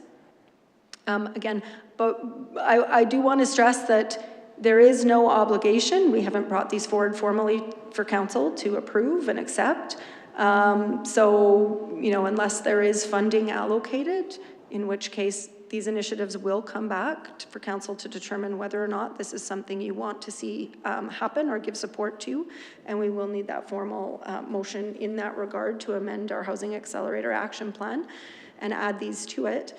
There is no commitment by the municipality or from the town at this point. We've just put these in to see if we can be successful. So under that initiative, it would bring in, if the funding was the same as they had explained to us in the first round, it would be approximately $2.7 million extra for adjusting those parking requirements.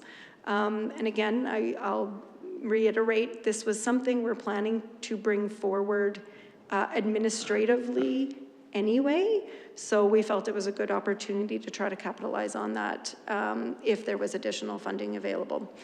The second initiative that we added was the development of underutilized municipal lands. I had previously let council know at the Brownlee Trends session that we attended, where they talked about land management policies and strategies, that we're actually going to be writing one by summer is the goal, that we'll have that in front of council to approve. So this was what our initiative was centered around, developing a land management policy. It can help us identify surplus lands, or a process for identifying lands that the municipality has that could be utilized for other housing initiatives or could be sold to help spur on housing development. One of those being the lands that were recently sold, that would dovetail into this and seeing us support new housing units being built. So we committed to an additional 30 new, now this is missing middle, so it'll be duplex, townhouse, stacked row housing developments.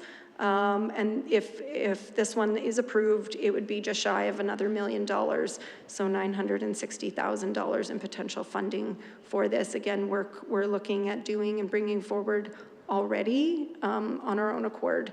So those two initiatives totaled $3.66 million extra dollars.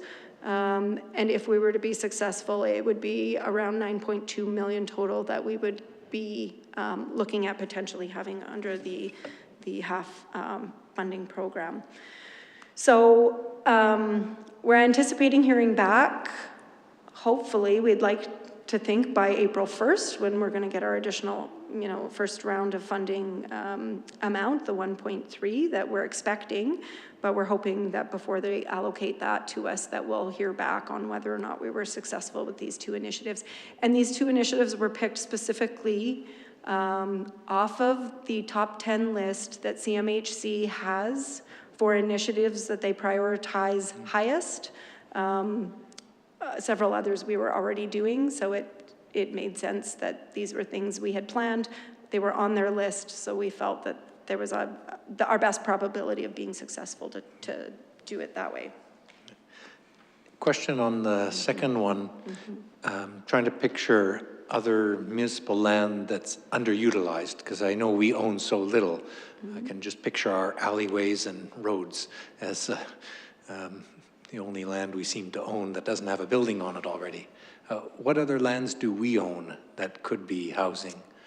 There are other small slivers of land. So one that council may be aware of or should be aware of is the line that runs right next to the rail line here, the lands that run right next to the rail line. There's a small sliver there that we're looking at the potential to sell and consolidate with additional parcels. and there is an interested landowner that's got an interest in developing more than just a single detached dwelling there. So it could be up to 4 or 5 units that we could see out of that. Again, not all those units will necessarily fall on our lands, all 30 of those units, but they will be added to our missing middle units. So as long as we meet the total number in the target, they will consider us successful. Yeah. Okay. Do we want to turn back then for comments on the other initiatives then? Does Yes, that if make there's sense? no more questions, if no one else has questions on the new initiatives, we'll go back a couple of slides. Seeing no hands up on the screen, we'll jump into other initiatives then. I will just maybe start the conversation by saying, although we're not looking for a formal decision, because we're not, I recognize this is tough without knowing how much money we're actually looking at spending or allocating at this point. If there is priorities that council has, we're trying to get a clear sense of what those priorities might be. If it's simply, council would like to spend the money on infrastructure, because they feel that's the best route to go with the funding that we have, that makes it easy. We can then make sure there's projects lined up to make sure the funding is spent on within the appropriate time frame. If there is something else, for example, an affordable housing project, or looking at purchasing lands, or the trail lighting that was identified previously through conversations, we'll want to make sure that administration is doing the legwork to get things lined up on those, so that once we're in a position to know how much money might be available, we can then move forward with some of those initiatives.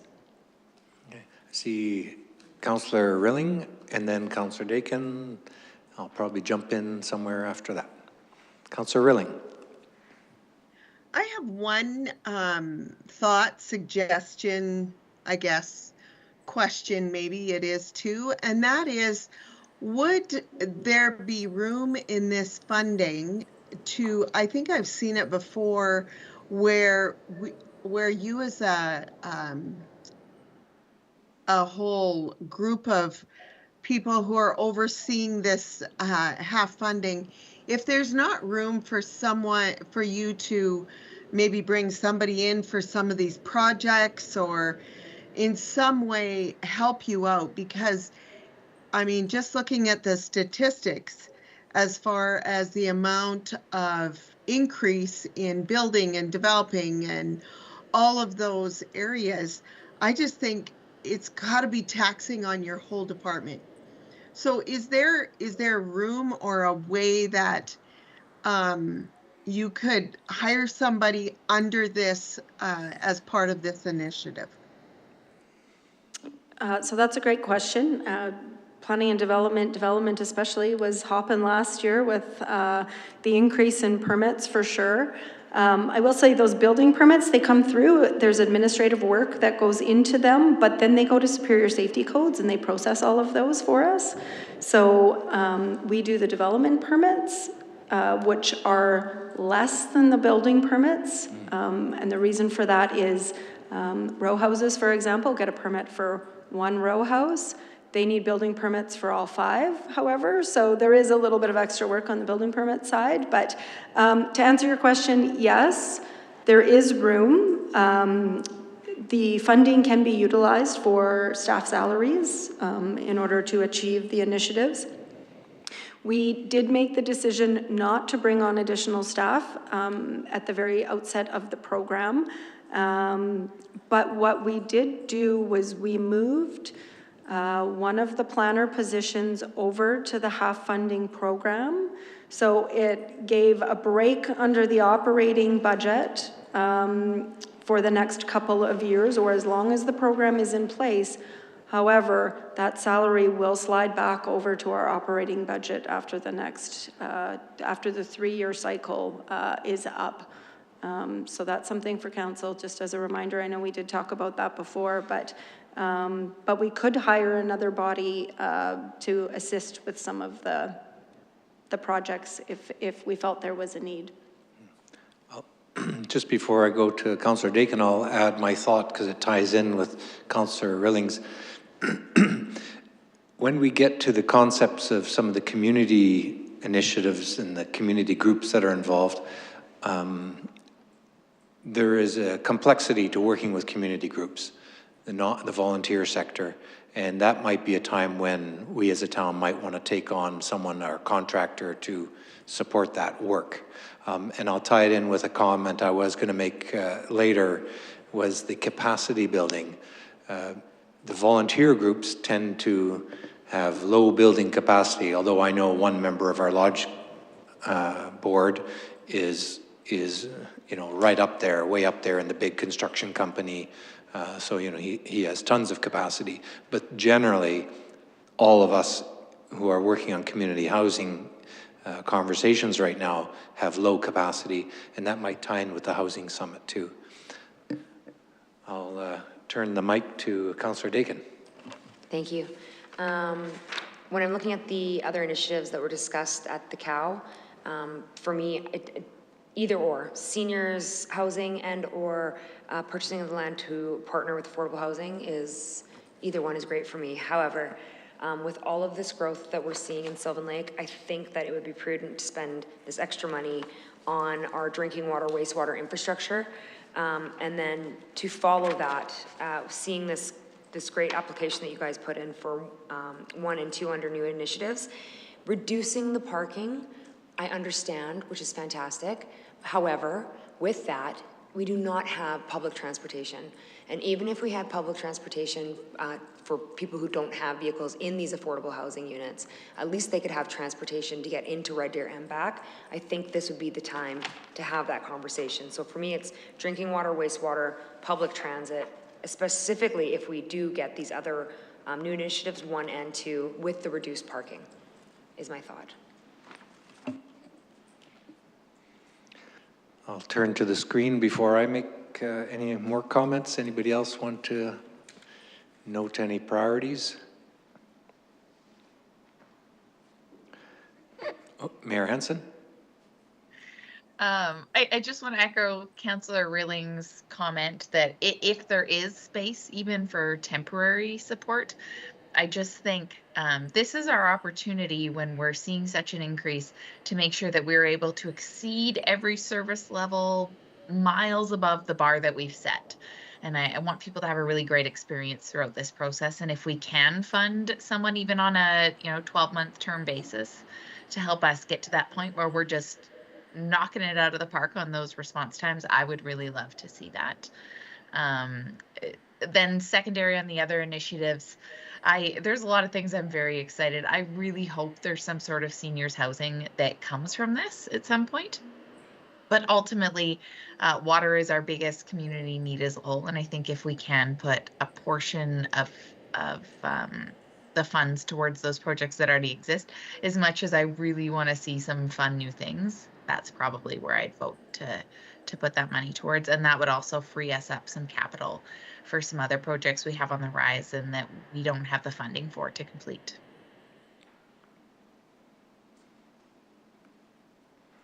Did I see Councillor Parsons? Did you want to add something? Your microphone. Yeah. No, in particular water, and I agree. And then if there is, it's going to be a busy time. So I agree with both Councillor Rilling and Mayor Hansen on the staff portion. And I mean, this is very important, but you never know what's happening with funding. So but the water and wastewater is very important. Thank you, Councillor Parsons. I'll jump in with a little bit of thought too. The infrastructure idea makes sense to me, and it could be one of two things in infrastructure, because often it could be the more general that supports housing. We can argue over the whole town when we build more water main that connects the 2 reservoirs. That's the next project down the road, aside from what was talked about tonight. The other thing is it could be water infrastructure for the actual developments, and I use the plural form, that we might imagine happening in town with especially the community groups. You know, if 1 or 2 apartments complexes go up addressing our housing needs, then there will be local needs on that street to do a lot of infrastructure building potentially. So those are other ways to use the infrastructure dollars. When our housing report comes back, then I feel like we can then even make greater commitment to what ideas we need to chase. But we know in our hearts that seniors affordable, which are two completely different housing types, just to emphasize that. There's the market and there's the non-market. And affordability for, call it the stereotypical young family that doesn't have massive paychecks. So those are three areas of housing need that several of the community groups are very focused on. Each one has different bias, but those are the ones that community groups are talking about as well that will hopefully match what we measure and find out we need. I can't imagine seniors affordable housing not being a need. I just did some, simple ratios. The town has grown X amount since the 1990s. When the lodge was finalized in its present form, it currently houses 63 people. We have doubled twice, I believe, and a little bit more in that time. So you can easily say you need 240 affordable seniors homes in this town if you just use, and that's a specific model of seniors home. That's not the market seniors home, market value seniors home. So there's a lot of work that could be done there, and I'm quite certain we could fill up the spaces. And one of the tough things for us is no government, no person wants to be obligated forever. However, unfortunately, the true affordable housing needs commitment forever. And that's the expensive side of things that makes us uncomfortable. And in buying land, that gives us a longer impact. If we can buy land that ends up being in a community housing project, then we've removed a massive cost from the ongoing rent need of the residents in it. And just like our grant in lieu of taxes. So these are like forever costs, but buying land is kind of like an automatic forever reduction, while a grant in lieu of taxes needs to come up every year. And so I know we have an aversion of that because of our budget pressures we always see. So I'm trying to think, how can we use this money, call it free money, I mean, we're all one taxpayer, but this is an opportunity of federal money. How can we use that gives affordable housing the longest bang for the buck? Because secondary suites, that's only a commitment of 10 years. It's a great one. The dollars for doors only has an effect for so many years, and then we'll be in the same crises. I don't think we're going to get out of the crisis, actually, but at least we'll have addressed, we've helped one starfish on the beach, if you know that story. So I'm trying to think, how can I make the biggest difference as this council for the longest term? And that's where my head's going. Any other comments on initiatives?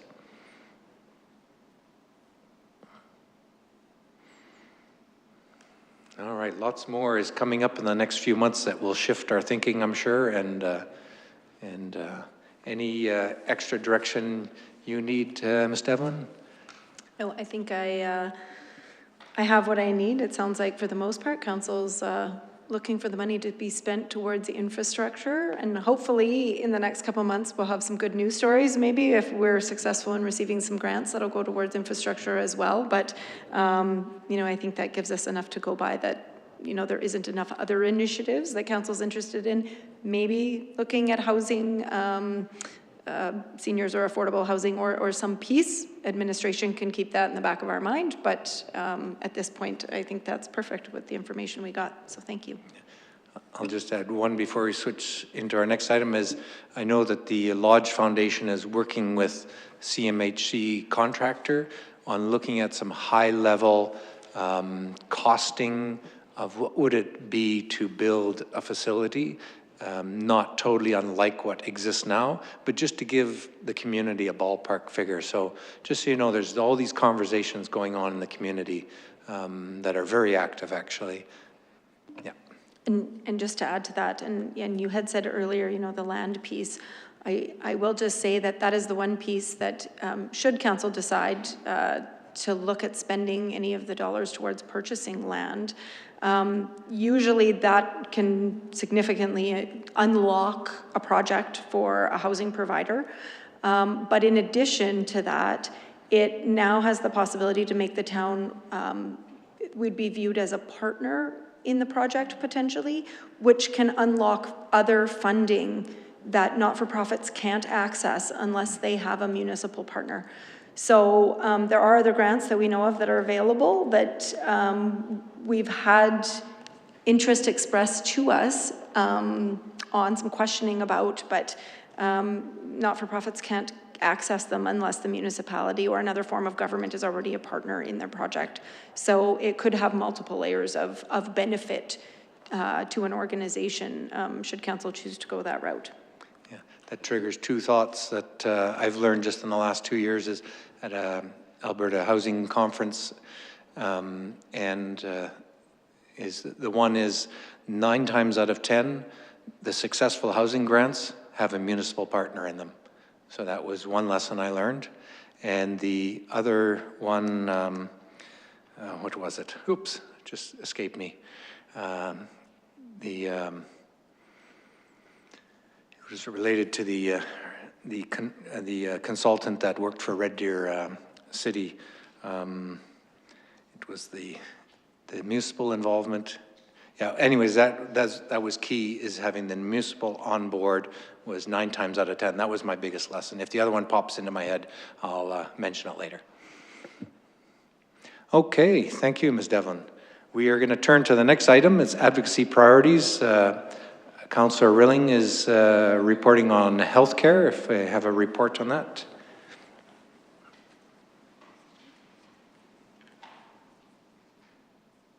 As far as healthcare, we have seen such great success in our advocacy in regards to keeping our AACS, like having so many less closures. In fact, there have been so few since July. I think only 3, including the one today, if I remember correctly, and which is a really big success. So I think as far as healthcare advocacy, I think we really need to revisit a new area of advocacy. And I think that us as council, we can certainly revisit that and meet and just think about what we could plan for or think of in regards to healthcare. So as far as advocacy, I feel like unless Mayor Hansen, if I'm missing something, I just think that we've kind of seen such success, really, and really support both from our docs and our clinics. And so if we can revisit that maybe for extended hours or somehow enhancing what we already have. But it's definitely something that we as a council need to plan for and revisit. Thank you, Councillor Rilling. With the next item, we have Councillor Mearns is away, but if Mayor Hansen could fill in if anything is happening on that portfolio. Sure. Councillor Rilling really led the way on this conversation too, because it's a similar conversation we're planning on having very shortly here. So when it comes to tourism, that we might need to look at a change in our goal here to be successful. I can update that last month we attended, 3 of us from council attended the Tourism Industry Advisory Association conference. We have not reported on that yet, have we? No. Okay. Sorry. Just making sure I'm not double reporting here. Great great sessions that we went through. I would say we still left with a bit of a feeling of disappointment that Sylvan Lake is not on the map there. I think we got some really great intel on what would get us more prominent position in the eyes of Travel Alberta when we had Terry here to join us for the Ice Dragon Boat races. But I think we just need a time to do a bit of a deep dive on that conversation, which is scheduled coming up. The only other thing I'd update on is the tourism-based community status, although there isn't probably a lot of movement happening when it comes to the 5 municipalities that were currently listed. There is a number of other municipalities. Hinton is one that's really interested, but a few others that would like to have a greater conversation around what that could look like. So Mayor of Hinton's kind of coordinated that a little bit and would like some of us that are up here for the Alberta Munis event to connect on that tomorrow. And we'll certainly show up for the conversation and can report something back when we do the deep dive and see if our goal needs to be edited just to make sure we're asking for something that will be successful. Currently, if we were to walk up to the minister and ask for it, the answer is just an outright no, and it's been said through many different news articles. So I don't think that that's even a warm conversation to have. So we probably want to look at how that could be done differently. Okay, thank you, Mayor Hansen. Touching on the next one, Councillor Payne had to leave for his other work obligation. Mayor Hansen, did you want to speak to that one potentially? Very little movement on that one. We haven't received a school announcement, but which doesn't seem fantastically optimistic for us. But traditionally, there have been announcements in the couple of weeks after budget time, so I wouldn't completely rule us out. Next week, Mid-Size Cities is hosting an event with the Premier and Caucus up in Edmonton, and Councillor Payne and myself will be headed up to continue talking to all those that will listen about Sylvan Lake's need for a school, but no big announcements there. Okay, thank you. Our next item is our council reports. Can go around the room. Maybe I can turn to Councillor Parsons first, and then Councillor Rilling, then Mayor Hansen, Councillor Dakin, then myself last. Okay, not very much for me to report since the last reporting.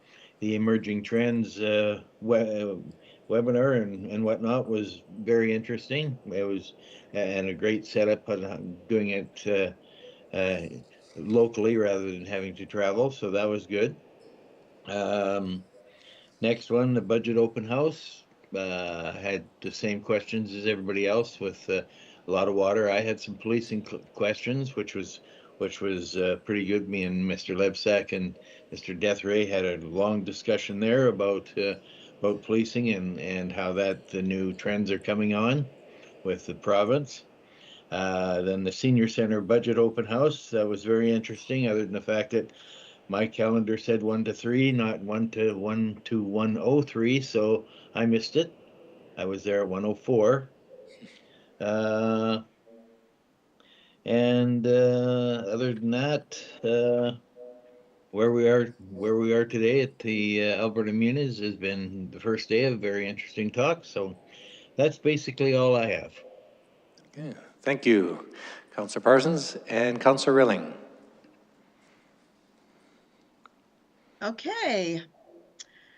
I start with the CAO interviews. They were amazing, and and I'm so excited for April 1st when we welcome Dawn to our staff and council, and looking forward to that. Chatting with council was like Councillor Parsons said, it was interesting, and I love having it at the NextSource. There's always lots of people who come. Some are surprised we're there, come and talk to us anyway. But having the RCMP there with us, or the police there with us, was a really cool thing, because I know they had people come and talk to them personally about different things as well. It was just great having them there, even to have that opportunity to be seen together as we are working together to make Sylvan Lake a better place. Another really cool thing that I got to do with HEART, which is the Health Attraction and Retention Team, was I was able to interview Dr. Nell. And for any of you who have not seen it, please check it out it online on Facebook.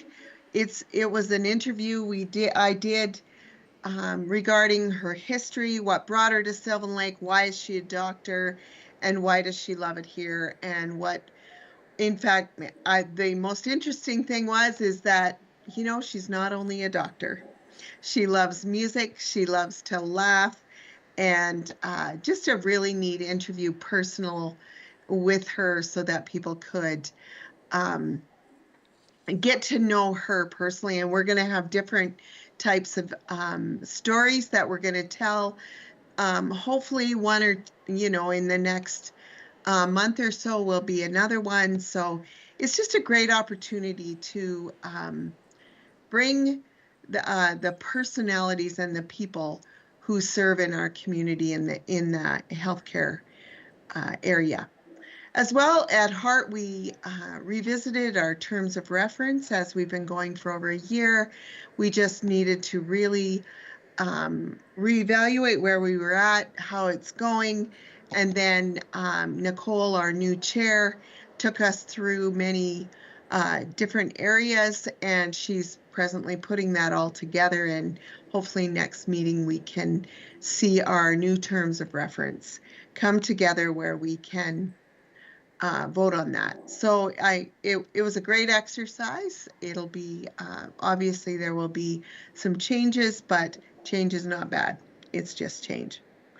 Dragon boat races, that was pretty fun, pretty cold, but really fun. And I think we have a pretty incredible team, 10 out of 22. I think we're doing well. Most of all, I just love the team spirit. Economic development, probably one of the highlights of the meeting was Eric came and presented all the capital projects to the whole committee. And people were really interested in that because although not all affect all businesses, it does in a way that if they know about it, they kind of know where the community's going and they feel part of. So I just thought that was excellent that Amanda had invited Eric to come and present and also for people to ask questions. We also had the Chamber AGM over at the Best Western with the funnest mixer ever called Speed. What was it called, Mayor Hansons? Not speed dating, but speed networking, maybe? Speed networking, that was right.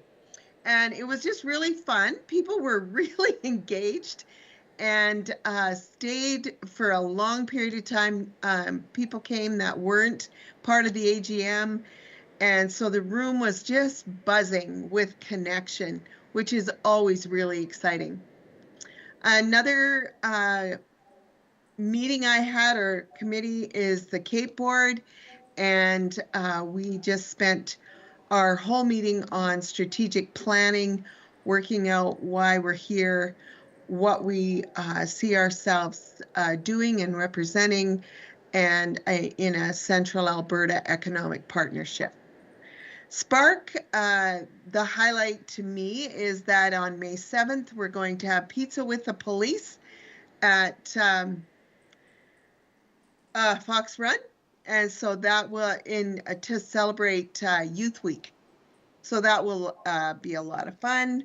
And then the budget open houses, and then also there was a chamber meeting as well over and above the AGM, and the chamber meeting was really both boards were there, both the old and the new, and they were just beginning to put a reorg together as far as what that, and the next thing they're going to do is do an actual orientation and training of the new board.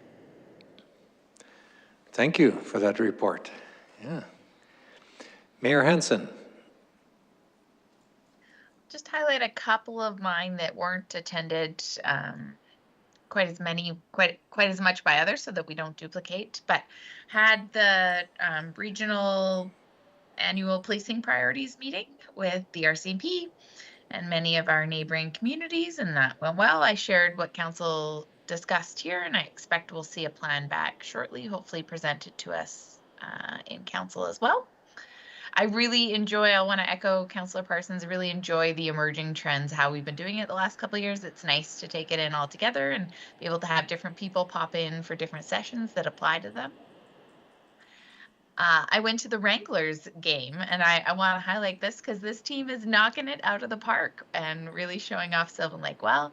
They're on to the next round of the playoffs, but odds are looking good, and they're making a great name for us. So pretty proud to have them in town. And then most of the rest of my other meetings that weren't ones that have some duplication of attendance around budget. So it was the budget open house, the seniors open house. Appreciate how we did both of those, but also attending a number of provincial budget debriefs, along with watching the actual budget information and just trying to learn and digest how that's going to affect us here in Sylvan Lake.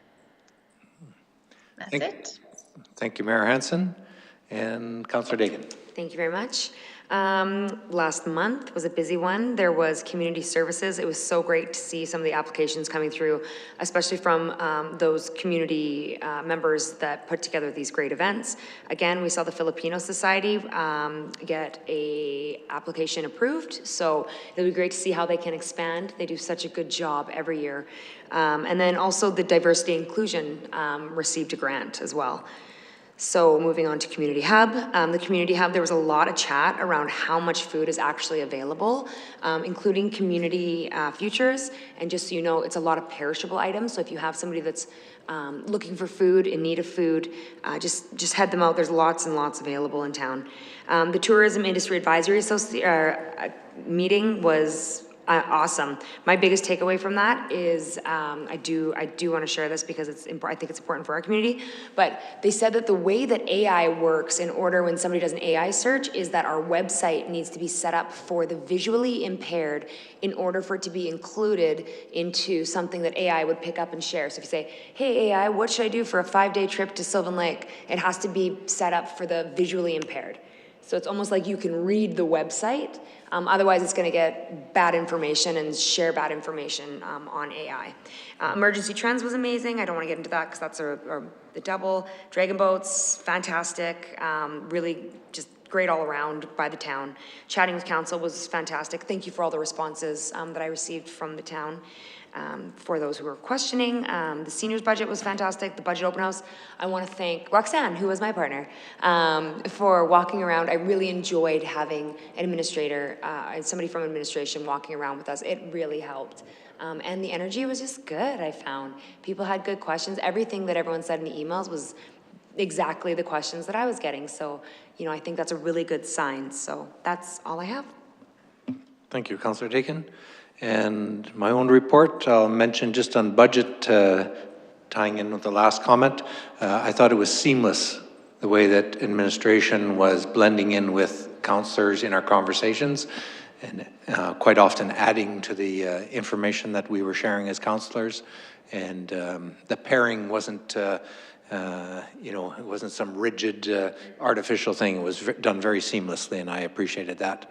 And it was good for the public too, because then they don't feel like, you know, they're meeting 7 people. They're, you know, they're just chatting with people. And then they're more open to suggestions. The chat with council, what I really liked, as noted, was the RCMP joined our last one. It created an extra buzz. It served one of their interests as well. And I wondered if there was a few other agencies or departments we might think about partnering with in the future in the odd. I think it's valuable just to be council sometimes with Chat with Council, but maybe there's some natural partnerships that we could share in a Chat with Council in the future. Emerging Trends was a great workshop, and I like how we did it again, as noted. CAPE, I was involved in the Central Alberta Economic Partnership meeting. We had a meeting with Alberta Transport and refining the work that's being done or needs to be done by a contractor to look at the economic corridor through the Rockies that could be built directly west of this community into BC. And so there's a long-standing conversation about that, and it's moving along, I'll say slowly, but very deliberately. Alberta Muni's a report on budget was very interesting, quite valuable, and I saw some email between colleagues just today and I think yesterday about how we as a community can refine, and I think our CAO is on that already as well in terms of getting information to us to know how the Alberta government budget will affect us most directly whenever it's known. Those are my top issues I thought I would share. All right. Next item on the agenda is upcoming meetings and events. That's all written there for our reading pleasure. And is there anything else to add to it? Oh, and there's a hand. Mayor Hansen. Just wondering if we can have the details and put it into our calendars for the meltdown specifically, but also just maybe a bit of a batch update for council on events coming up kind of now through 1913 days so that we don't miss anything. That's for input into the calendar. Did I understand that right? Yes. Yes. Okay, thank you. And it's so noted. Our next item will be our closed meeting, and Councillor Dakin has a motion for that. When we do go to closed meeting, we will probably take about 5 minutes to do our computer switch over and any break that anybody needs to have. Okay, go ahead, Councillor Dakin. Thank you. I move that this regular meeting of council continue with a closed meeting to discuss the Q4 2024 legal liability report. This item shall remain confidential pursuant to section 27(1)(a) of FOIP and section 197(2) of the MGA. I see. Is that a question, Mayor Hansen? Just a logistics question. Will you be sending us a new link for those online for the in-camera or closed session portion? Yes, a new link will go out from Jolene in the next few minutes. Did I? Kim will send it. Oh, from Ms. Devlin. Okay. She'll send a note. And no other questions? All those in favor? Carried unanimously. All right, we'll see everybody in 5 minutes, which will be 8:25.